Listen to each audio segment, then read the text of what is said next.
So the cruising life is fantastically diverse and, so unusual. In Madagascar, they are always dealing with the dead. And tell them about the time we took the picture in the schoolyard.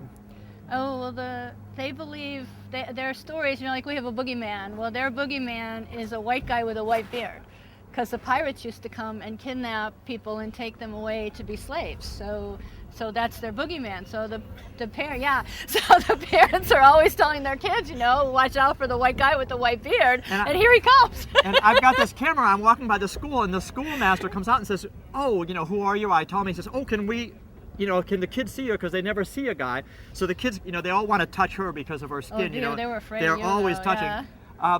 But the kids gather, the whole school gathers, and Carolyn has my wide-angle lens with my cool camera on it, and she says, Fatty, let me take a picture of you. She said, get in the middle of them. Well, without thinking, I leapt past the teacher into the middle of the school.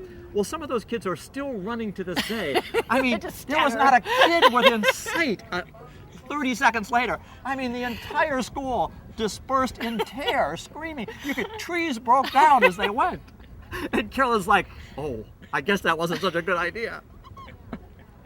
It's so funny. They always talk to the dead there, and they build these elaborate graves. And one guy was living in a mud puddle, and he's building this elaborate grave. And I said, why are you doing that? And he looked at me like I was nuts. He said, Fatty, he says, I'm only going to live in this mud puddle for another 20 years. He said, I'll be living in that grave for eternity. Of course I want it nice. So how can you argue? How can you argue with that?